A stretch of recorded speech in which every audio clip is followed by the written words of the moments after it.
Živijo, dragi poslušalci, poslušalke, gledalke, gledalci v novi epizodi Okoljskih zgodb. Z mano Živa Lopatič, živijo v temle, kaj bova rekli, poletno nevihtnem večeru.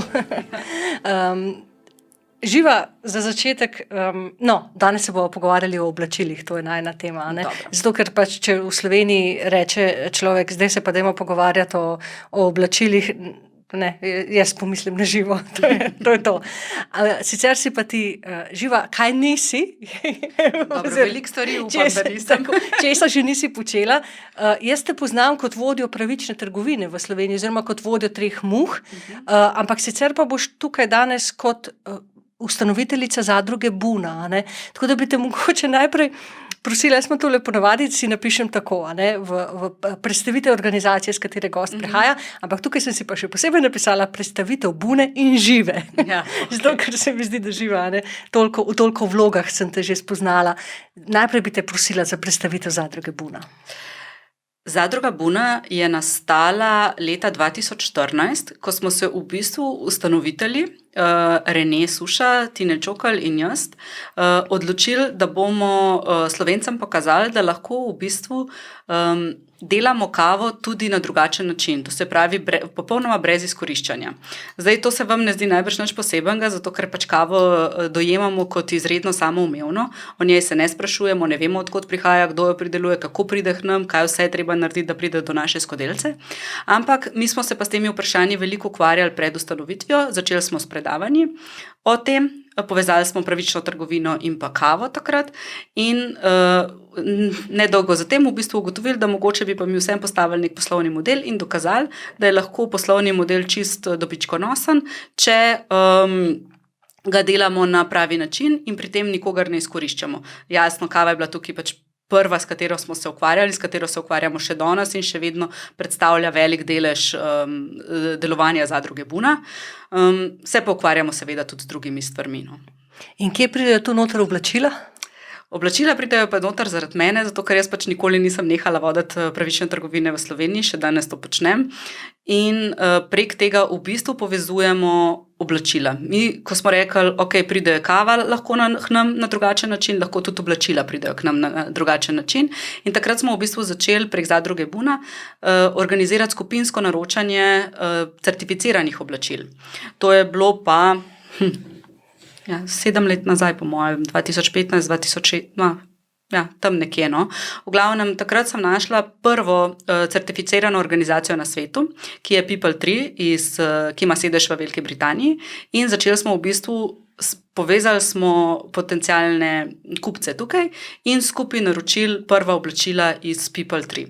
To takrat v bistvu v Sloveniji na trgu še ni bilo oblačil, ki bi bila certificirana. Danes je temu precej drugače, danes je ponudbe precej več, čeprav še vedno ne toliko, kot bi se jo želeli, in še vedno skupinska naročanja potekajo in še vedno je interes, ne pa več toliko velik, kot je bil v začetku. No. A lahko čisto na kratko razložiš,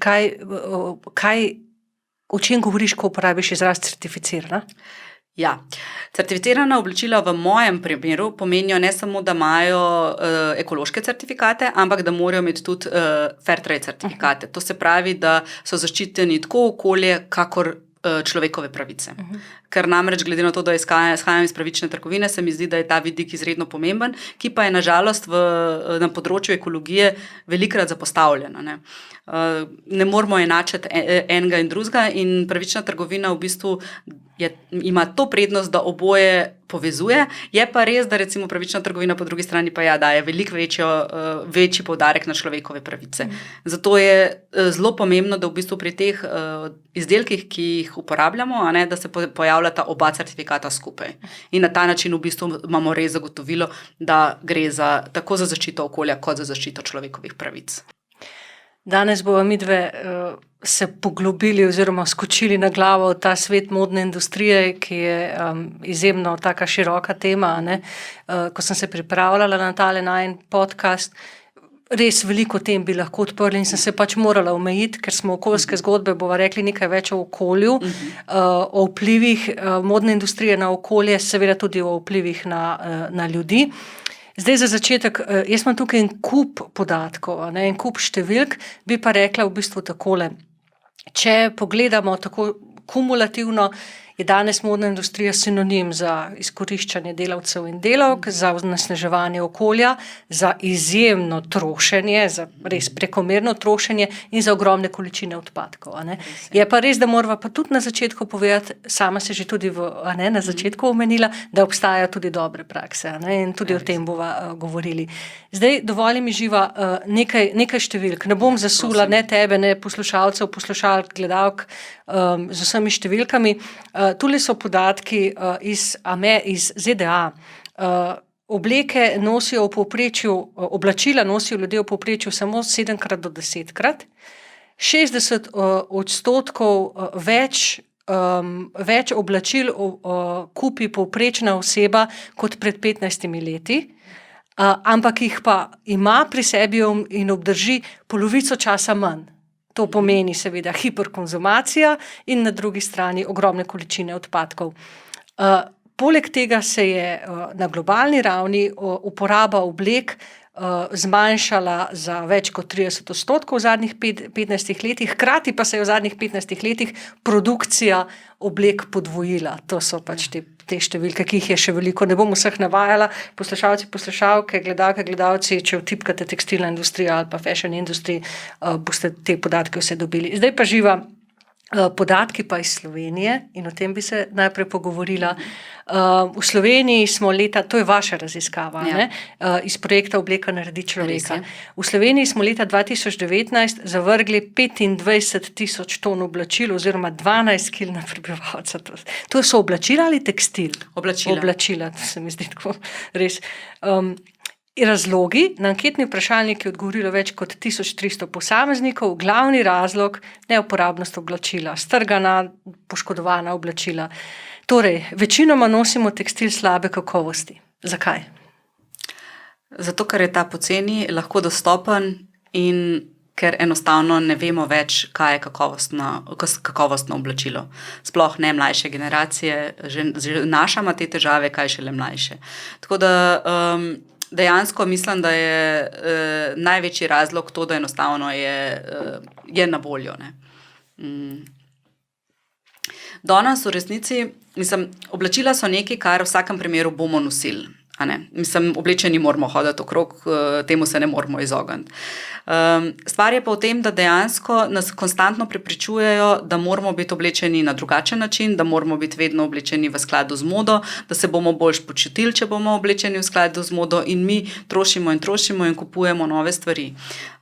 Zelo veliko ima tukaj veze tudi naša psihologija, ker mi lahko kadarkoli zavijamo v trgovino z oblačili, si kupimo oblačila, v resnici niti ne razmišljamo več, da si česa ne moremo privoščiti, zato ker oblačila, vsaj kakšen kos oblačila je tako pocen, da v resnici, če kupimo vsak teden vsaj enega, ne najeda to našega družinskega proračuna toliko, da si tega ne bi mogli privoščiti. Eni pravijo celo, da v resnici ta poceni oblačila na nek način ohranjajo tudi nek socialni mir, ker dajo ljudem ali pa dajo nam občutek, da si lahko veliko privoščimo. Iluzijo. Čeprav si v resnici stvari, ki jih pa v resnici potrebujemo, pa ne moramo privoščiti, to se pravi bolj zdrave hrane, boljšega prebivališča, zavarovanja, šolanja otrok, dodatnih dejavnosti in tako naprej. Skratka, stvari, ki so dejansko pomembne za naš razvoj oziroma za naše kakovostno življenje, si jih pa ne moramo privoščiti. Medtem ko oblačila, kolikor hočete, kadar hočete in v kakršnih koli količinah želite. In ni problem, mi oblačila pač oblečemo, jih zavržemo in to počnemo vsi. Oziroma v Sloveniji, če gremo v resnici delati raziskavo med ljudi, ne bo noben rekel, da oblačila vrže v smetnjak. Večina bo rekla, da oblačila potem podari naprej. Se pravi, nima nihče občutka, da v resnici ustvarja odpadke s tem, ko kupuje nekaj, česar ne potrebuje. To se meni zdi izredno zanimivo, da v Sloveniji praktično ni človeka, ki bi bil prepričan, da oblačila, ko jih neha nositi, vrže v smetino. kar je noro zanimivo. Ne? Ampak očitno ji glede na to, da Glede na ta podatek. Glede na ta podatek, ja, da imamo tako količino zavrženih oblačil. Je pa tudi res, ne, da zakaj smo se mi te raziskave sploh lotili, ker smo ugotovili, da v bistvu v Sloveniji mi nimamo tega podatka. Ne. Pred to našo raziskavo tega podatka v Sloveniji sploh ni bilo. Bili so posamezni podatki komunalnih družb, ki zbirajo en delež zavrženih oblačil, ampak v resnici, da bi pa imeli tako veliko bolj podroben pregled, koliko je zavrženih oblačil, tega pa v resnici ni bilo. Zato smo še posebej ponosni v resnici na to raziskavo. Govoriva v bistvu o tako imenovani hitri modi. Ne? Ja, in res je. Jasno je, da hitra moda ni nastala kar tako, ne? Da se kar pojavlja. Ne? Jasno je, da je nastala z nekim razlogom, zakaj. In kaj je omogočilo pravzaprav tudi nastanek teh poceni oblačil, se o tem bo še malce kasneje. Tudi, na začetku bi nekaj malo o sistemu, v katerem nastaja ta moda. Seveda, jasno. Ne. Hitra moda je posledica dejansko načina delovanja globalnega sveta. Ne. Če mi pogledamo, 50 let nazaj, ladje niso tako preprosto potovale po svetu, kontejnerskega prevoza še ni bilo in ko se je že v bistvu začela razvijati in tehnologija in možnosti transporta, vse to je dejansko precej spremenilo globalno trgovino. Potem naslednja stvar je, da še leta 1991, ko smo se mi osamosvojili, smo imeli v Sloveniji v bistvu praktično lastno proizvodno oblačila. In smo imeli 200 tisoč zaposlenih ljudi v tekstilni industriji. Po osamosvojitvi je teh ostalo samo med 4 in 5 tisoč. Zato, ker se je tekstilna industrija preselila na druge konce sveta, kjer je enostavno delovna sila precej cenejša. In vse to je povzročilo v bistvu, da se je znižala cena končnega izdelka, istočasno pa, če so pa želeli ta veliki ohraniti svoje dobičke, so mogli pa povečati količino, obseg prodanih oblačil. In na ta način v resnici začeli delati to spiralo, ki je na začetku v resnici pomenila malo več proizvodne in tako naprej, ampak malo več proizvodne terja vedno slabšo kakovost, zaradi tega, da lahko ohranjamo enako ceno, oziroma slabša kakovost pelje do nižje cene in tako naprej in pridemo v bistvu do konca spirale, ko nižja cena pomeni veliko nižjo kakovost in na koncu imamo oblačilo, ki ga lahko oblečemo samo enkrat ali pa še to ne in vržemo stran, ker enostavno je neprimerno za kakršnokoli vzdrževanje. Pa še ena stvar je, na katero opozarjajo tisti, ki se s tem ukvarjajo, da to omogoča tudi poceni poliester, tkanina, ki je reciklirana iz... Ali pa tudi ne. Ali pa tudi ne. No? Ja, poliester je lahko nedolžen, kako ne? Virgin, ja. Ali pa recikliran iz plastenk. Ja, čeprav to se dela šele v zadnjem času in tukaj se je zelo hitro začelo opozarjati, oziroma so nevladne organizacije zelo hitro začele opozarjati, da reciklaža iz plastenk v tekstil absolutno ni zaželena, zaradi tega, ker v bistvu delamo na ta način tako imenovani downcycling, ker enostavno pač plastenko lahko recikliramo naprej v plastenko, če jo pa recikliramo v oblačilo, pa pomeni, da bomo oblačilo enkrat oblekali ali pa dvakrat in ga odvrgli stran in bo ostal odpadek. Tako da to ni priporočljivo in to se res dela zadnja leta. Predtem pa poliester, viskoza in podobni materiali so absolutno tudi zelo pocenili oblačila. Je pa res, da danes oblačila so izredno mešana. Niso narejena samo iz enega materiala. In s tem imajo pa velike težave v resnici tisti, ki se ukvarjajo z v bistvu izumljanjem, lahko kar tako rečemo, načinov za reciklažo. Eden takih dobrih primerov je tudi v Mariboru, v Sloveniji, Resintex, ki so naredili v bistvu prvi prototip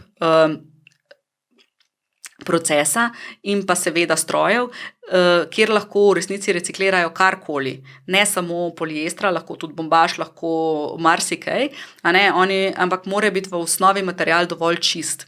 In ko smo bili mi tam na obisku, so nam povedali, da v resnici je lahko sestava, kakršna piše na etiketi naših oblačil, v resnici kar do 30% lažna. Kar pomeni, da imajo potem oni zelo velike težave, kako to reciklirati, oziroma morajo narediti prav analizo tekstili, preden jih lahko dajo sploh v reciklažo.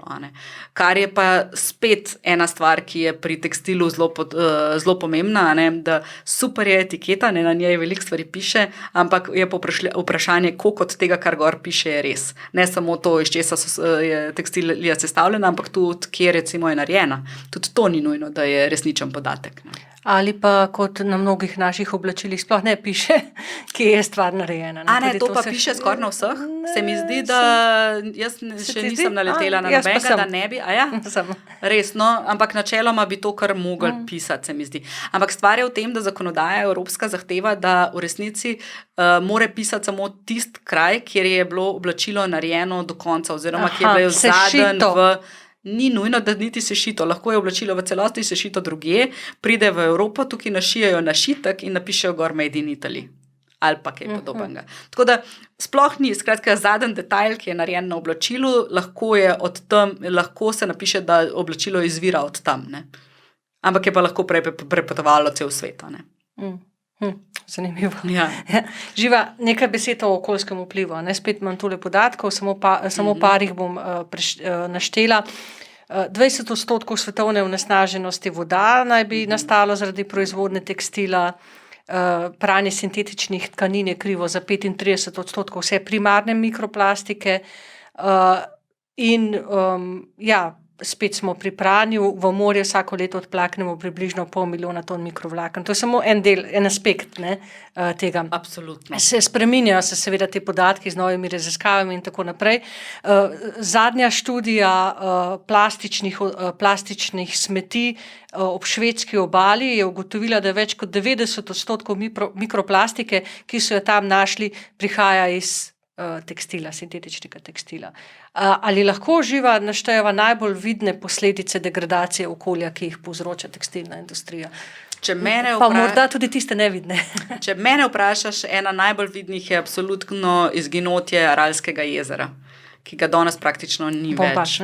Bombaž. Aralsko jezero je bil 4. največji rezervoar pitne vode na svetu, danes ga praktično ni več. Zaradi namakanja pol bombaža v Uzbekistanu, ker so tja preusmerjali reke, ki so napajale Aralsko jezero.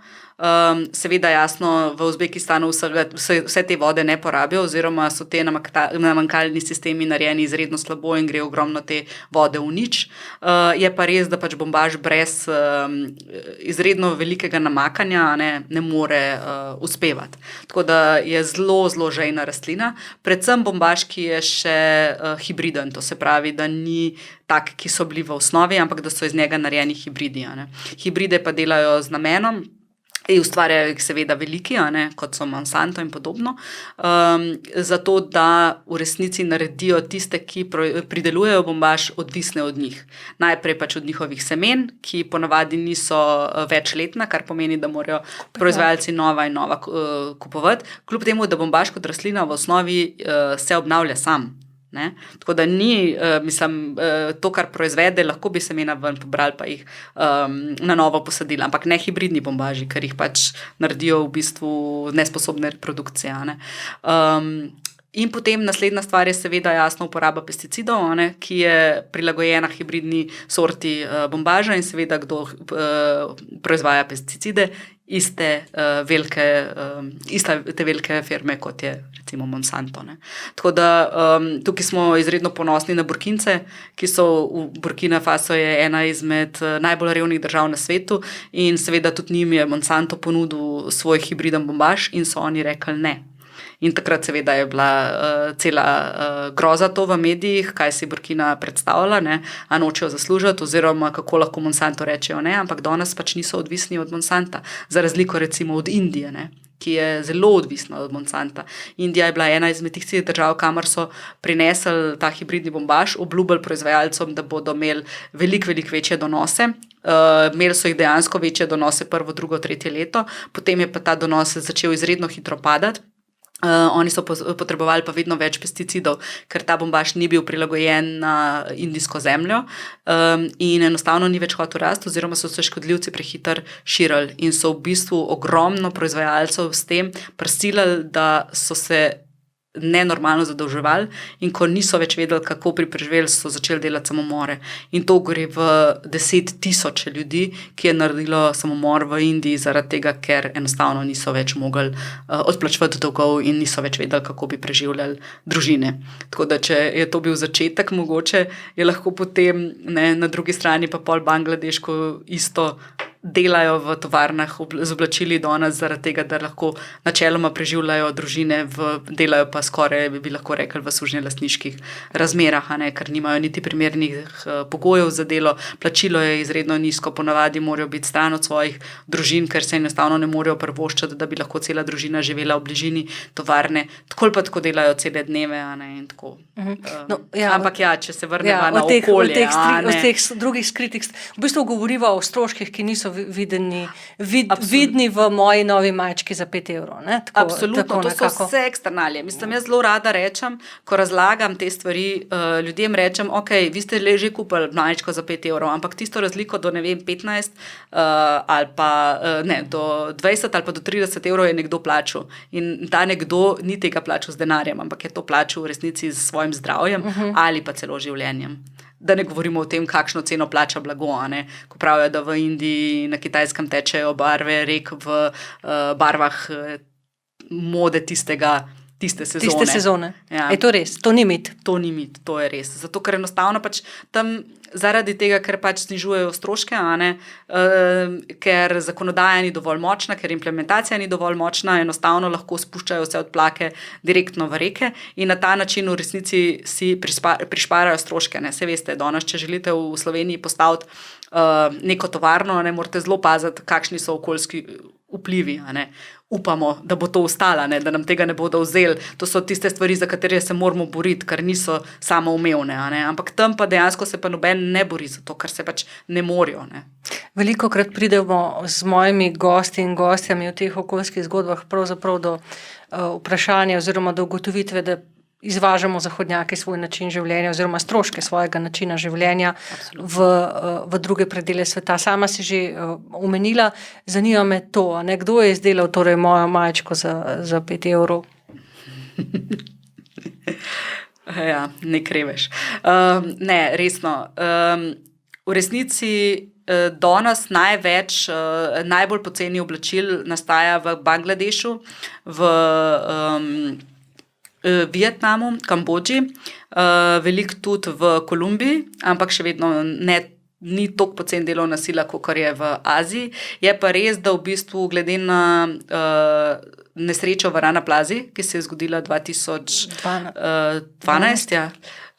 takrat, ko je umrlo pod ruševinami več kot 1000 ljudi, takrat se je v bistvu začela zelo močna kampanja. Nastalo je tudi nekaj zelo močnih danes nevladnih organizacij, kot je recimo Fashion Revolution, pa Clean Clothes Campaign v Franciji. Clean Clothes v Franciji, Fashion Revolution je ameriška oziroma britanska, Te dve organizacije v resnici od takrat naprej se zavzemata za to, da bi te družine teh umrlih in poškodovanih dobile v bistvu nadomestilo in da bi tisti, ki delujejo v Bangladešu, sprejeli zavezo, da se take stvari ne bi več ponavljale oziroma da bi precej izboljšali pogoje za delo. Ampak, ko se nekje izboljšajo pogoji za delo, kaj naredijo seveda veliki, najdejo druge prostore, kjer enostavno teh zahtev ni, kjer je delovna sila poceni in tako naprej, tako da danes se v resnici veliko proizvodnje seli v Afriko ali pa tudi veliko bližje nam, recimo Turčija, Romunija, Bolgarija, kjer pa se odpirajo tovarne in v njih delajo ilegalni migranti. Namreč balkanska pot migrantov k nam je povzročila ravno to, ker niso mogli nikamor priti in oni še vseeno morajo na nek način preživeti. Ponavadi v državah nismo ravno, ne prisluhnemo ravno njihovim potrebam in oni morajo na nek način zaslužiti in to lahko naredijo samo na ilegalen način. In v teh tovarnah danes delajo tudi otroci, ne samo odrasli. In to ni daleč stran od nas. Tako približno kot z jagodami v Španiji in solato iz Španije. Podobne zgodbe. In vso ostalo zelenjavo iz Almerije, odkudar prihaja 60% vsega sadja in zelenjave, ki napaja evropski trg, je iz Almerije. grozljive. Te številke so grozljive, ko jih začnemo enkrat dajati skupaj. Živa učinkovita zaviralca te potrošnje, a ne, bi bila, oziroma sta, seveda pametna potrošnja, pa ponovna uporaba. Berem, da so v sektorju ponovne uporabe oziroma tem, a ne, kot si ti rekla, trgovine iz druge roke, pravzaprav lahko, nastajajo tudi velike težave, zato ker so oblačila tako za nič, da pravzaprav v trgovinah second handih oziroma trgovinah iz druge roke ne dobijo dovolj kakovostnih oblačil, ki bi jih lahko prodali naprej, ne? Tudi to se dogaja. Zakaj se v Sloveniji, sicer si rekla, da se stvari izboljšujejo, ne? Ampak vaša raziskava, spet, 2019, delež prodaje rabljenih oblačil v primerjavi z nakupom novih, je skoraj nič. 0,62.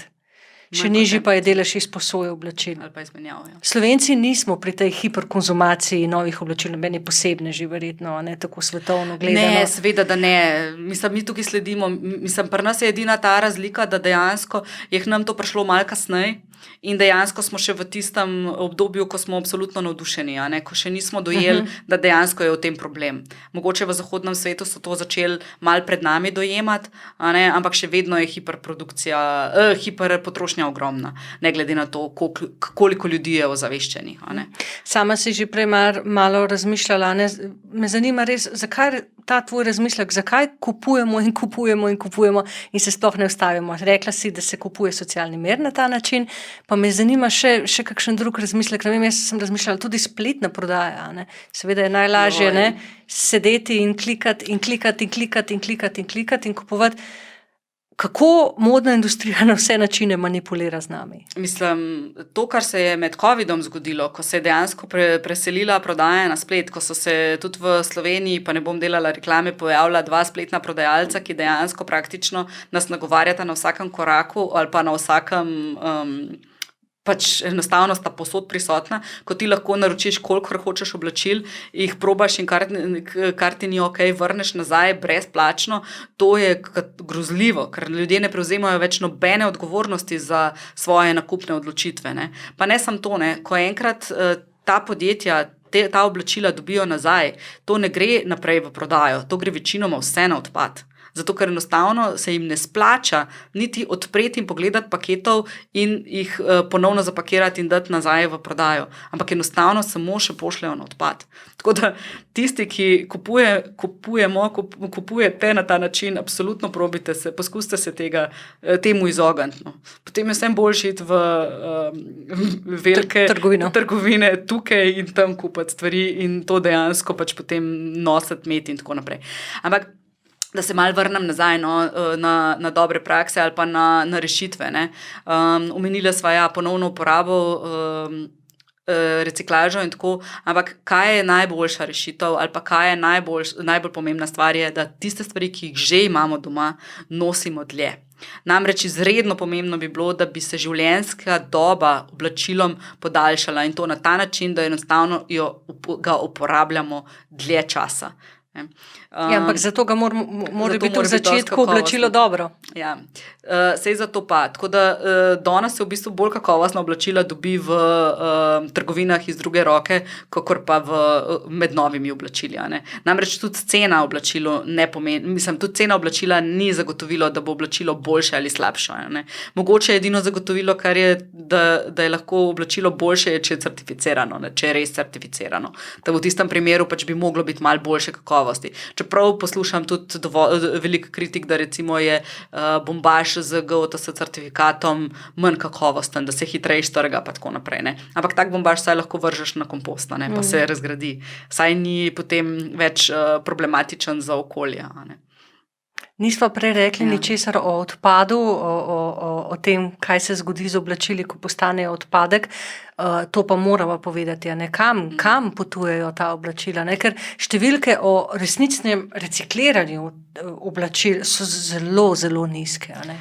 Na svetu recikliramo samo 1% vseh oblačil, kar pomeni, to je res grozen. V Evropi sicer je ta odstotek malo višji, ampak ne doseže 10%. Tako da večina teh oblačil gre v sežigalnice. To se pravi, večina se jih zažge. Tudi recimo ta akcija, velikana, ki je tudi v Sloveniji, ki ga spet ne bo imenovala, da enostavno preneseš oblačila nazaj in kupiš nova, ki potem pravi, da bo ta oblačila recikliral, ni res, ta oblačila grejo potem direktno v sežigalnico. In ne glede na to, da oni tega ne želijo priznati, so bile narejene raziskave oziroma so bili pridobljeni podatki, ki to dokazujejo. Tako da ja, večina naših oblačil, ki jih ne nosimo, ali konča v sežigalnicah, ali pa gre, kar je pa po mojem mnenju še slabše, v države, večinoma v Afriko v tem primeru, kjer se prodaja na tržnicah in na tržnicah se to kupuje na kile. Se pravi, niti ne kupujejo več posameznih kosov, ampak jih kupujejo v kilah in je to za njih izredno poceni. Kar pa to povzroča, je pa to, da v resnici njihova lokalna ekonomija, ki je včasih tudi temeljila na tekstilni industriji, propada, ker enostavno ljudje ne kupujejo več svojih tradicionalnih oblačil oziroma ne podpirajo lokalnega gospodarstva z nakupom oblačil, ampak kupujejo naša v bistvu odvržena oblačila oziroma dana oblačila. Pa še to je, ker se kakovost teh oblačil slabša, je tudi pri njih vedno več odpada. Tako in pri njih pa ne gre to niti več v sežigalnice, ampak gre to seveda direktno v naravo. To je eno. Drugo je pa, da že v osnovi vsaj 30% oblačil, ki se jih pošlje tja, za njih sploh ni uporabnih.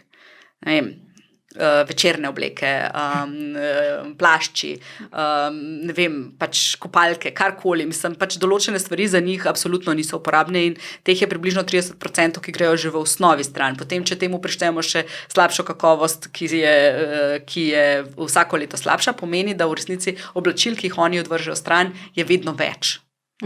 V bistvu govorijo o nekem krogu, ki se mi je zdaj izrisal.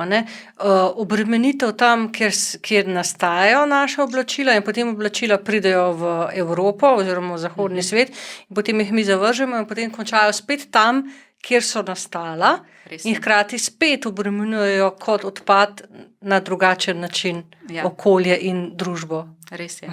S tem, da te države na srečo danes že uvajajo prepovedi. Tako da počas bo najbrž prišlo do tega, prepovedi da bo uvoza. Prepovedi uvoza naših zavrženih kot je Kitajska storila s plastiko pred. Ja. Ampak to gre zelo počasno. Mislim, da je Gana zdaj uvedla prepoved na spodnje perilo ali nekaj takega. V glavnem, zelo počasi grejo te prepovedi, ampak se bodo začele pojavljati. Tako da v nekem trenutku mi ne bomo mogli več izvažati naših oblačil v Afriko ali pa v resnici dolgo časa je veljal za odlagališče naših zavrženih oblačil Haiti, kjer so pa v bistvu imeli velika odlagališča oblačil, ki so pa potem onesnaževala podtalnico oziroma ozračje, zato ker pač enostavno kemikalije v oblačili gredo dol z vodo, z dežjem, ki izpira kemikalije v zemljo oziroma v zrak, kar jih izparija. Tako da v resnici imajo izredno negativen vpliv na okolje, kjer jih odvržemo. Ker morate vi vedeti, da oblačila v resnici so prepojena s kemikalijami ne samo v fazah izdelave, pa potem v fazi prodaje, ko jih v bistvu špricajo zato, da ohranjajo barve, da ohranjajo teksture in tako naprej, ampak tudi dejansko v času, ko mi ta oblačila nosimo, ker ogromno ljudi uporablja kemične pralne praške in dejansko konstantno oblačilom kemikalijo dodaja.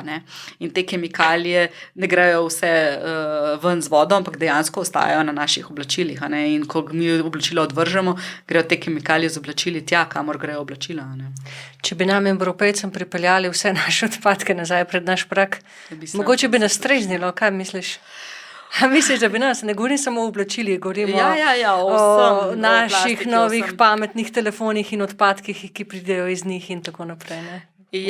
Kar je najbolj žalostno to, da danes mogoče nismo niti mi največji onesnaževalci, ne govorim zdaj o oblačilih, mogoče na kakšnih drugih področjih, ampak so to tudi države, kjer postajajo te stvari veliko bolj normalne. Ne vem, razno dva dni nazaj sem poslušala eno oddajo, ko so govorili, da v Indoneziji so do nedavnega zavijali stvari v palmine liste. Bananine. Tudi jaz sem to poslušala. In so jih potem ljudje bili navajeni metati na tla. Zdaj pa in ni bil mečejo na tla, problem, zdaj tako. pa mečejo na tla plastiko. Ja, na Valu 202 si poslušala. Točno to, ja. Skratka, mislim, to je ta, ko ni dovolj samo, da v resnici mi to, da delamo drugače, ljudi je treba prepričati, oziroma ljudem je treba razložiti, kaj s temi dejanji v resnici povzročimo. In mi smo v resnici zelo odrezani od vsega. Ne? Nas so zelo navadili, da enostavno gremo v supermarket, kjer dobimo vse, kar potrebujemo. In na ta način nas ne zanima, niti odkot prihaja, kako je bilo narejeno, se ne sprašujemo, kaj bomo s tem naredili, ker je za vogalom smetnjak, kamor lahko to vedno odvržemo in potem nekdo pride in to odpelje. In skratka, če smo včasih vedeli za vsako stvar, odkje smo jo dobili, kako jo bomo vzdrževali, da bo dolgo trajala, kam jo bomo shranili, kje jo bomo imeli in tako naprej, in kam bomo z njim, ko jo ne bomo več uporabljali, danes v resnici nam sistem omogoča, da se s tem sploh ne ukvarjamo. In v resnici, če so včasih še kakšno stvar vedeli, danes ne vemo nič. In mladim se sanja o teh stvarih. Mlade je treba te stvari na novo učiti. Tudi nas, tudi našo generacijo je treba naučiti, ampak mlade pa sploh. Škileš v moje vprašanje. Namreč naslednje vprašanje, ker vedno se sprašujemo, kako pametno nasloviti nas potrošnike v smislu manj je več, in koga naslavljati, ker razmišljamo o mladih. Seveda mladim, ki nimajo kupne moči, je težko zameriti, da si želijo kupiti novo majčko in da želijo mlada dekleta biti lepa v novih majčkah. To je moje razmišljanje. Sej, morda se ne strinjaš. Ampak drugi del vprašanja pa je, zakaj pa mi, ki pa imamo določeno kupno moč, pa bi lahko, pa ne. Zdaj te sprašujem, tako malo te izzivam. Zato, ker nam je enostavno tako bolj udobno. Mi si jemljemo ta privilegij, oziroma mi mislimo, da nam to pripada. Izredno težko je spreminjati navade ljudi, ko enostavno nekaj imajo in jim to želiš vzeti. Težko je zjutraj napakirati plastične posode ali pa pač posode pa iti v trgovino in vnaprej razmišljati, kaj boš naredil. Najlažje v trgovino priti, reči, tole si zdaj želim, bom kupil in to je to. In enostavno trgovci od tega od nas ne zahtevajo več. In mi smo se na ta privilegij navadili in se ga ne pustimo vzeti. In odrasli si tudi naša generacija si tega enostavno ne pusti vzeti. Tudi poceni stvari si enostavno ne pustimo vzeti, ker nam to pripada. Sej pošteno plačamo, To je velikrat odgovor, ki ga dobim nazaj. Sej jaz plačam tisto ceno, ki jo od mene zahteva trgovec. Ja, res je, plačaš jo, ampak s tem nisi odvezan odgovornosti. In mi enostavno odgovornosti za te stvari ne želimo več sprejemati. In tudi trgovci nam jo ne želijo več dajati v resnici. Ja, saj zakaj bi pa jo, če se s tem deluje. Točno to, se s tem deluje. Tisti, ki pač služijo vedno več. Ampak to je res peščica. Jaz velikrat potem rajši rečem, poglejte, vi danes mislite, da vam pripada majčka za 5 evrov. Zakaj ste istočasno pa mislite, da morate biti za svoje delo plačani, ne vem, na pamet 1000 evrov. Pošteno. Pa je malo, Pošteno, ja. Zakaj mislite, da ne bo v nekem trenutku se pojavil nekdo, ki bo močnejši od vas in bo od vas zahteval, da delate vaše delo za 5 evrov? To pa ne bo fair, To je približno to so pač ta razmerja moči. In kar je najbolj žalostno, je, da to prihaja k nam. Danes ljudje delajo v prekarnih oblikah, mladi imajo vedno manj možnosti za kakovostne zaposlitve, vsi smo manj plačani, zdaj se govori o inflaciji, pa ne vemo, ali bomo lahko zvišvali plače in podobne stvari. Skratka, nekdo močnejši že prihaja k nam in bo od nas zahteval, da bomo delali v istosuženjskih razmerah za zelo majhne denarje, zato da si bo lahko on spet privoščil nekaj za zelo malo denarja. In to plačal nefer. Istočasno, pa dobro, mi saj lahko kaj rečemo, je pa zraven še okolje, ki pa ne more nič reči. Ki pa nima svojega glasu. Točno to. Sem videla prej, ko sem govorila o mladih, da si me malce skeptično gledala. Ja. Pa te prosim še za komentar Tako je, Mi toliko oblačil, kot se jih kupuje danes, ne potrebujemo. In dejansko, če bi mi sešteli denar, ki ga namenimo za oblačila in ves ta denar porabili za eno kakovostno oblačilo ali pa za en kakovosten kos oblačila, ki ga potem nosimo veliko dlje časa, bi si ga lahko privoščili tudi mladi. Tako da ne moramo reči, da mladi nimajo denarja. Poleg tega, tudi če nimajo denarja, lahko grejo po oblačila v trgovine z oblačili iz druge roke. Pa še ena nebuloza, ki jo zelo rada razložim, je to, da če imamo mi vedno večje količine oblačil, pomeni, da moramo te večje količine oblačil nekje shraniti. In kje to shranjujemo? V naših domovih, seveda. In če to shranjujemo v naših domovih, pomeni, da potrebujemo vedno več omar. Zdaj se pa vprašajte, koliko stane kvadraten meter stanovanja, ki ga namenite za to, da tja postavite omaro, v katero boste dali oblačila, ki jih sploh ne nosite. In se vprašajte, kako bogati smo, oziroma koliko več lahko bi porabili za kakovostna oblačila, ki bi jih lahko nosili dlje časa, bi zasedla manj prostora, imela manj negativnih okoljskih učinkov in manj negativnih učinkov na življenje ljudi. Ampak to pomeni, to res zahteva razmislek in res zahteva drugačne načine delovanja, je pa res, da tega pač ne moramo doseči čez noč. Hotela sem reči prej, kje so časi, ko sem odprla omaro svoje babice in našla v omari krilo staro 40 let, kot da je bilo sešito včeraj.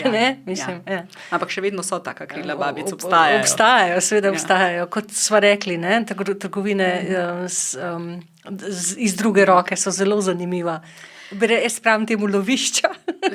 Zame. Ampak kar je pa ratalo zanimivo, kar pa izpostavlja Ursula Castro v svoji knjigi Loved Clothes Last.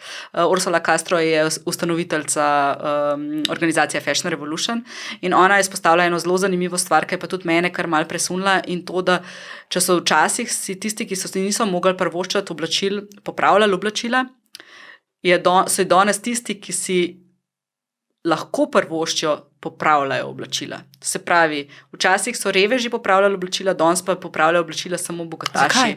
Zato, ker kupujejo praviloma dražja oblačila in po pravilu seveda sorazmerno z ceno oblačila ne izstopa oziroma si popravila lahko privoščijo. Medtem ko tisti, ki nimajo, si popravil ne morejo privoščiti, če tega ne znajo seveda početi sami. Tudi ta znanja se pa seveda izgubljajo. Zakaj bi ti v resnici hotel, če kupiš oblačilo za 5 evrov, zakaj bi dal za popravilo potem 10-15 evrov? Čeprav, če mene vprašate, absolutno je vredno potem to 10-15 evrov, če boste to potem nosili še nekaj let. Ampak hočem samo reči, da je način dojemanja se popolnoma obrnil. Sem te hotela vprašati, v bistvu ta medklic, kaj za božjo voljo se je zgodilo s sektorjem popravila? Kam je? Zginil. Kam je zginil, Jaz upam, da se vrača. Mi smo tudi zato v okviru tega projekta Obleka naredi človeka pripravili eno pobudo za naše odločevalce, v kateri v bistvu zahtevamo ali pa predlagamo, da bi se razbremenilo sektor popravil in sektor prodaje rabljenih izdelkov, ne samo oblačil, prav zaradi tega davčno razbremenili. Davčno razbremenili, prav zaradi tega, da bi si v resnici ta sektor lažje deloval. Namreč davčna obremenitev vsega tega je 22% danes v Sloveniji, kar pa pomeni, če pomislimo, da v resnici od cene 10 evrov za popravilo recimo nečesa gre državi 2 evra, pa v resnici s tem prihranimo, ker ne odvržemo tega v odpad, ker podaljšamo življenjsko dobo. Skratka, prihrankov je po moje več, kot bi bilo izgub, če bi se ta davek zmanjšal. Se ni treba, da se izniči, ampak zmanjšal. To je namreč naredila tudi Švedska. Pa še ena stvar je, da večina organizacij, ki delujejo na področju popravil pa